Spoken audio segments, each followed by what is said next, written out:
And welcome to the educational Mishra. और मैं हर्ष मिश्रा। आज हम बात करेंगे स्लेव डायनेस्टी यानी गुलाम वंश के बारे में।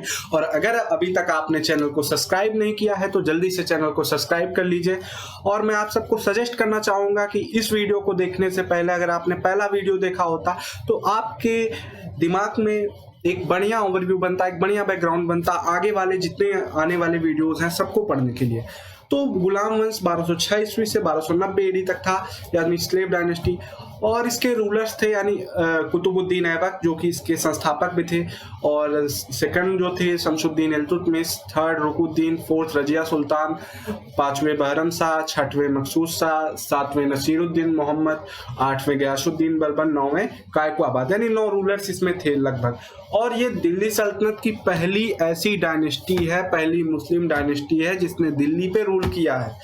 तो इसके संस्थापक थे कुतुबुद्दीन ऐबक। अब पहले स्लेव डायनेस्टी यानी गुलाम वंश, इसका नाम क्यों पड़ा? आप सब सोच रहे होंगे। गुलाम वंश नाम इसलिए पड़ा क्योंकि कुतुबुद्दीन ऐबक जो थे वो गुलाम थे मोहम्मद गौरी के। मोहम्मद गौरी की चर्चा हमने पहले वीडियो लेक्चर में की थी। तो मोहम्मद गौरी के गुलाम थे Qutubuddin Aibak.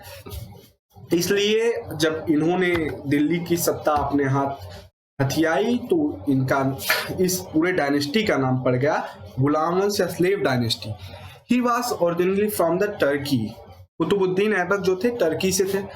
Slave of the Mohammad Ghori, और सन इन लॉ भी थे मोहम्मद गौरी के। Governor of the Mohammad Ghori, governor भी थे। इन्होंने 1206 में after the death of the Mohammad Ghori, ये master of the Hindustan ruler माने गए। इन्होंने 1206 में स्लेव डायनेस्टी यानी गुलाम वंश की स्थापना की। ही कंस्ट्रक्टेड 2 मॉस्क्यू, उन्होंने 2 मॉस्क्यू बनवाया। एक था कुआतुल इस्लाम जो कि दिल्ली में है, और दूसरा 2.5 दिन का झोपड़ा अजमेर राजस्थान में। 2.5 दिन का झोपड़ा इसलिए फेमस है क्योंकि ये सिर्फ मात्र 2.5 दिन में बना हुआ था। शायद आपने यहाँ पे घूमा भी होगा। और 7वां था कि he also began the construction. इन्होंने कुतुब मीनार की भी कंस्ट्रक्शन शुरू की थी, लेकिन उसकी नींव पड़ चुकी थी, तभी इनकी मृत्यु हो गई। और इन्होंने कुतुब मीनार इनके एक सूफी संत थे उनके ऑनर में बनवाई थी। सूफी संत का नाम था ख्वाजा कुतुबुद्दीन बख्तियार काकी। ख्वाजा कुतुबुद्दीन बख्तियार काकी, ख्वाजा कुतुबुद्दीन बख्तियार काकी, इनके ऑनर में इन्होंने कुतुब मीनार का निर्माण करवाया। But Qutub Minar was completed by his son in law Iltutmish for, और इनके जनरसिटी यानी इनके जनरस बिहेवियर की वजह से कुतुबुद्दीन ऐबक को लाख बख्श का टाइटल दिया गया था। लाख बख्श मतलब giver of the lakhs amount of the rupees और एनीथिंग, इसीलिए इनको लाख बख्श बुलाया जाता था। ऐबक जो थे वो साहित्य के बहुत बड़े प्रेमी थे, और इनके दरबार में 2 बहुत ही नामी कवि थे या साहित्यकार थे, जिनका नाम था हसन उल निजामी, जिनका रचना थी ताजुल मशीर, और दूसरे थे फखरुद्दीन, जिनकी रचना थी Tarikh Mubarak Shahi. He died while playing the polo. कभी कभी हिस्ट्री में क्वेश्चन आता है कि ऐसे किसी सुल्तान का नाम बताइए, ऐसे किसी रूलर का नाम बताइए जिनकी मृत्यु कोई गेम खेलते हुए हुई। तो गेम क्या था? पोलो जो कि घोड़े पे बैठ कर खेला जाता है, और उसी को खेलते दौरान इनकी मृत्यु हो गई। पोलो खेलते दौरान इनकी मृत्यु हो गई। पोलो खेलते दौरान इनकी मृत्यु हो गई। क्या खेलते दौरान? पोलो खेलते दौरान कुतुबुद्दीन ऐबक की मृत्यु हो गई। अब हम बात करेंगे कुतुब मीनार जो कि इनकी कंस्ट्रक्शन है। इसकी हाइट है 73 मीटर यानी 240 फीट, और इसकी स्टेब्लिशमेंट जो हुई थी वो कुआतुल इस्लाम जो कि इन्होंने मस्जिद बनवाई थी उसके पास ही, उसके साथ ही हुई थी। और इसको स्टेब्लिश किया गया था 1192 एडी में। और लेकिन इसकी जो थी कंस्ट्रक्शन था, इसका जो कंस्ट्रक्शन था वो सिर्फ बेसमेंट ही बन पाया था, तभी जो थे कुतुबुद्दीन ऐबक की मृत्यु हो गई। और इसको कंप्लीट करवाया इल्तुतमिश ने, जो कि 3 और तल्ले उसमें बनवाए 1220 में। इल्तुतमिश जो थे स्लेव डायनेस्टी के अगले रूलर थे, लेकिन फिर during the period of the Tughlaq dynasty के बारे में हम आने वाले वीडियोस में पढ़ेंगे। तो तुगलक डायनेस्टी के एक रूलर थे फिरोज शाह तुगलक, जो कि 1369 एडी में उन्होंने कुतुब मीनार पे लाइटनिंग की वजह से डैमेज आ गए थे और उसके रिपेयर करवाए, और 2 और तल्ले उसमें जोड़ दिए गए। और इसी के साथ जो कि अभी कुतुब मीनार आप देख सकते हैं, ये तीनों रूलर ने उसको मिलकर बनवाया है। कुतुब मीनार एक वर्ल्ड यूनेस्को का वर्ल्ड हेरिटेज साइट भी है। आप सर्च कर सकते हैं विकिपीडिया पे वर्ल्ड हेरिटेज साइट होते क्या है, यूनेस्को क्या है, ये सब। यूनेस्को एक यूएन की संस्था है। अब इसके अगले रूलर थे शमसुद्दीन इल्तुतमिश, यानी स्लेव डायनेस्टी के, जो कि 1211 से 1236 तक इन्होंने रूल किया था। ये जो थे गुलाम थे कुतुबुद्दीन ऐबक के, और सन इन लॉ भी थे कुतुबुद्दीन ऐबक के, Shamsuddin Iltutmish occupied the throne of the Delhi in 1211 after the death of the Qutubuddin Aibak. जब 1211 में उनकी मृत्यु हुई कुतुबुद्दीन ऐबक की, तो इनके एक मित्र थे आरम बख्शी, जिनके मदद से इन्होंने दिल्ली की सत्ता को अपना लिया, हथिया लिया। और पहले जब कुतुबुद्दीन ऐबक के दौरान राजधानी क्या थी, लाहौर थी, लेकिन जब ये रूलर बने तो इन्होंने राजधानी लाहौर से दिल्ली में सेटअप कर दी। ये बहुत ही, यानी ये एक real founder of the Delhi सल्तनत थे, ये real founder of the Delhi सल्तनत। अगर आपसे पूछा गया कि real founder of the Delhi सल्तनत कौन था, तो आप बोलेंगे Shamsuddin Iltutmish was the real founder of the Delhi सल्तनत।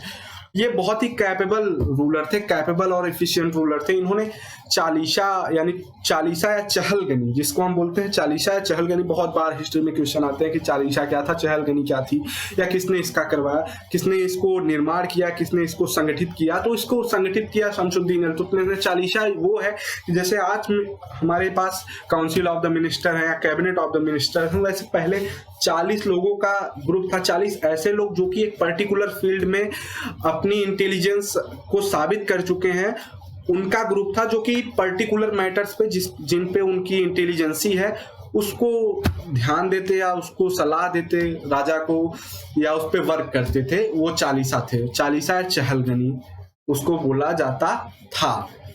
और इन्होंने उसके बाद इक्ता सिस्टम का भी, इक्ता सिस्टम को इंट्रोड्यूस किया। इक्ता सिस्टम मतलब एडमिनिस्ट्रेशन, जैसे आज के युग में डीएम है, एसडीएम है, ये सब पहले के युग में, पहले जब था इनके दौरान एक इक्ता सिस्टम का इन्होंने इंट्रोड्यूस्ड किया, और उस दौरान इन्होंने सिविल एडमिनिस्ट्रेशन पर फोकस किया और आर्मी के नवनीतिकरण पे इन्होंने फोकस किया। इन्होंने क्वाइंस को भी इंट्रोड्यूस किया, क्वाइंस को इंट्रोड्यूस किया। सिल्वर क्वाइन जो थी उनको, उसको टंका नाम से जानते हैं। सिल्वर क्वाइन को किस नाम से जानते हैं, टंका नाम से। और कॉपर क्वाइन जो थी उसे जीतल नाम से जाना जाता था, या जीतल नाम से पुकारा जाता था। ही से इन्होंने दिल्ली सल्तनत को बचाया भी था चिंगीज खान के चंगुल से। चिंगीज खान जो कि एक मंगोलिया के बहुत ही खतरनाक लीडर व योद्धा थे, और उन्होंने इस प्रकार बचाया था कि चिंगीज खान एक भगोड़े को, जिनका नाम ख्वाजिरिम शाह था, उसको दौड़ाए थे या फिर उसको चेस कर रहे थे, और इन्होंने इल्तुतमिश ने शाह को पनाह देने से इनकार कर दिया। वो जानते थे कि अगर वो उनको पनाह देते हैं तो चिंगीज खान इंडिया पे अटैक करेगा। और ये भी साहित्य के ठीक ठाक जो थे लवर थे, और इनके दरबार में थे मिजाज उल सिराज, जो कि एक साहित्यकार थे, और उनकी साहित्य रचना थी तबाकती निसारी, उनकी रचना थी। अब हम अगले रूलर की बात करेंगे। रुकुद्दीन, इनकी मृत्यु हो गई। रुकुद्दीन फिर अगले रूलर बने 1236 में, सिर्फ 6 महीने के लिए, और ये इल्तुतमिश के बेटे थे। और इनको क्राउन करवाया नहीं, इनको राजगद्दी पे इनकी माताजी ने बैठाया था। इनकी माताजी ने जबरदस्ती इनको बैठाया था। इल्तुतमिश ने अपनी गद्दी का जो वरासतदार था, या वरासतदार जो था, वो रजिया सुल्तान को बनाया था। वो रजिया सुल्तान को बनाया था कि उनके मरने के बाद रजिया सुल्तान गद्दी को संभालेंगे। लेकिन उनकी माताजी ने जो था शाह तुर्खान उनका नाम था, तो उन्होंने इनको, रुकुद्दीन को, दिल्ली की सत्ता सौंप दी। लेकिन फिर कुछ दिनों बाद ये रुकुद्दीन बाहर गए, एक रिबिलियन था अवध में, तो उसको ढूंढने के लिए गए, और शायद उनकी मृत्यु हो गई या क्या हो गया उनके साथ, कुछ हिस्ट्री में उसका लेख नहीं है। और रजिया सुल्तान ने सत्ता हथिया ली। फिर रजिया सुल्तान के बारे में पढ़ेंगे। रजिया सुल्तान पहली और one and only Muslim lady थी जिन्होंने कभी भी इंडिया में रूल किया था। दो रजिया सुल्तान जो था वो नॉमिनेटेड थी successor of the Iltutmish, but वो अपनी माता के कारण नहीं बनाई जा सकती थी, नहीं बनाई गई, लेकिन बाद में वो खुद बन गई। रजिया सुल्तान जो थी बहुत ही कैपेबल, बहुत ही लड़ाकू, बहुत ही दिमागदार लड़की थी। In 1236 Razia got the Ruknuddin who was his brother and ascended the throne, यानी रुकुद्दीन को अपने रास्ते से हटाया और थ्रोन पे कब्जा कर लिया। रजिया सुल्तान की बहुत फेमस लव स्टोरी भी है, जिसमें याकूट की बात करेंगे, हम अल्तुनिया की बात करेंगे। याकूट जो था was the slave of the Razia, यानी गुलाम भी था और उसका चाइल्डहुड लवर भी था याकूट रजिया का।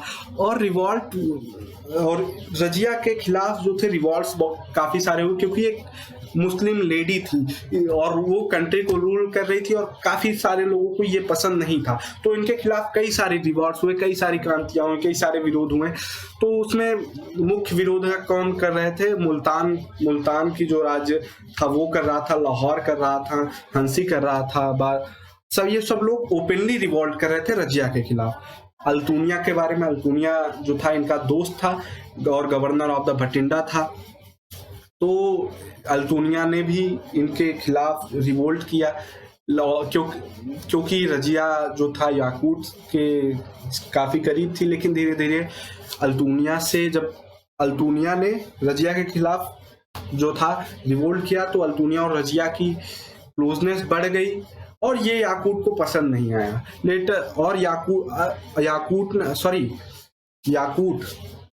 याकूट ने रजिया को अपना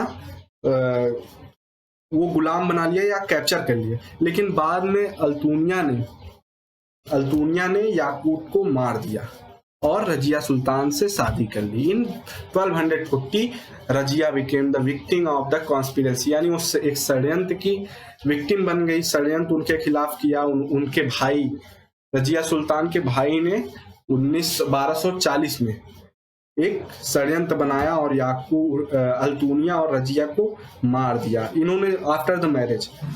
और Razia and Altunia after their marriage marched with army towards Delhi, वो दिल्ली की तरफ जा रहे थे और बहरम शाह जो कि उनके भाई थे और उन्होंने उनको मार डाला या फिर उनकी षड्यंत्र से हत्या कर दी। बहरम खान या Bahram Shah was third number son of the Iltutmish के वो तीसरे नंबर के सन थे और ब्रदर ऑफ द रजिया भी थे। बहरम शाह या led out the force to rout his sister Razia and Altunia and succeeded, और वो अपने इस काम में सक्सेस भी हुए, उनकी कॉन्स्पिरेंसी सफल हुई। और Altunia Razia was childhood lover also, Yakut was a friend of the Razia. But Razia और याकूट का जो था क्लोजनेस बाद में चल के काफी बढ़ गया था, जो अल्तुनिया को पसंद नहीं आया और अल्तुनिया ने रजिया को कैप्चर कर लिया, याकूट को मार दिया। बाद में रजिया ने अल्तुनिया से शादी कर ली। Some believe that because of the help of the Altunia के ही हेल्प से, बहुत लोग ऐसे बिलीव करते हैं, बहुत हिस्टोरियंस ऐसे बिलीव करते हैं कि अल्तुनिया के ही हेल्प से रजिया सुल्तान ने दिल्ली सल्तनत पे अपना आधिपत्य जमाया था। अब हम बात करेंगे बहरम शाह के बारे में। बहरम शाह जो कि इनके भाई भी थे रजिया सुल्तान के, और बहरम शाह ने षड्यंत्र से इनकी हत्या की और खुद राजा बन गए। In 1240 after the Razia Bahram Shah was put on the throne, उनको थ्रोन मिल गया। एंड वो तुर्किश जो चालीसा था वो ऐसे चलता गया और चालीसा ने इनको नॉमिनेट किया राजगद्दी पे या राज सिंहासन पे। He was considered only a jure रबर while Naibe Mamlakat the regent was de facto ruler, यानी ये जो कुछ भी कर रहे थे वो नईबे ममलाकत एक इनका फ्रेंड था वही करवा रहा था, यानी ये सिर्फ मुहरे थे, झूर रबर मतलब ये मुहरे थे, लेकिन मुहरे चलने का काम जो था वो नईबे ममलाकत कर रहा था। Bahram Shah lost his wife after the failed attempts to assert the authority once on the throne, और बहरम शाह कई बार लड़ते और कई सारे इसके विरोध हुए और उसी के लड़ते लड़ते वो अपनी जान खो दिया। फिर मसूद शाह अगले रूलर थे, वो 1242 से 1248 तक यानी 4 ईयर वो रूल किए। He was the son of Ruknuddin, वो रुकनुद्दीन के सन थे। He was conspired by the Balban and Malkae Jahan, यानी बलबन गयासुद्दीन बलबन के बारे में हम अभी पढ़ेंगे, जैसा कि हमने पहले भी पढ़ा, ये भी रूलर थे स्लेव डायनेस्टी के। तो बलबन और Malikae Jahan the mother of Nasiruddin Mohammad, Nasiruddin Mahmud की मदर जिनका नाम मलिकाए जहां था, और बलबन ने मिलकर एक षड्यंत्र रचाया जिसमें मसूद शाह को मार दिया गया, स्टेब्लिश और नसीरुद्दीन को राजा या नया सुल्तान बना दिया गया दिल्ली सल्तनत का। अब नसीरुद्दीन मोहम्मद 1246 से 1266 यानी 20 साल लगभग उन्होंने रूल किया दिल्ली सल्तनत पे। ही was the son of the Iltutmish, यानी इल्तुतमिश के वो सन थे, और मलकाए जहां यानी मलकाए जहां जो थी वो second wife of the Iltutmish थी, दूसरी वाइफ थी, और इल्तुतमिश के बेटे थे ये, और इनको जो है राज सिंहासन सौंप दिया गया। He was known as the dearest king, यानी ये बहुत ही सीधे साधे किंग थे, बहुत ही पायस थे और नोबेल इंसान थे, और इनकी मृत्यु 1266 में हो गई। इनके साथ इन्होंने कुछ खास नहीं किया अपनी लाइफ में जो कि पढ़ने लायक, इसलिए इनके बारे में बहुत कम क्वेश्चन आते हैं, कभी कभी आ जाते हैं, खुदा ना खास्ता। अब गयासुद्दीन बलबन के बारे में हम पढ़ेंगे। बहुत इंपॉर्टेंट रूलर है स्लेव डायनेस्टी के, और बहुत ही सासी रूलर भी माने जाते हैं। 1266 से 1287 यानी 21 साल इन्होंने रूल किया। 1266 come to the throne and rule 20 years. 1266 में इन्होंने राजगद्दी पे आए और 21 साल तक रूल किया। और इन्होंने ये चालीसा के मेंबर थे, और ध्यान दीजिएगा ये चालीसा के मेंबर थे, और जब ये राजा बने तो इन्होंने चालीसा को ब्रोक कर दिया यानी तोड़ दिया। ऐसा क्यों? क्योंकि शायद उसी चालीसा में से दूसरा मेंबर इनको मार के खुद रूलर बन जाता, इसीलिए ये चालाक इंसान थे और चालीसा को इन्होंने तोड़ दिया।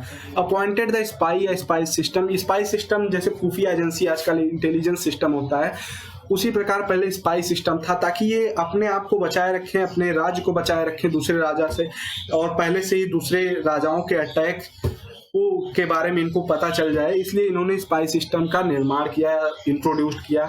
मिलिट्री डिपार्टमेंट को और ज्यादा बढ़ाया और उसको नाम दिया दीवाने अरज। दीवाने अरज किस नाम से? दीवाने अरज।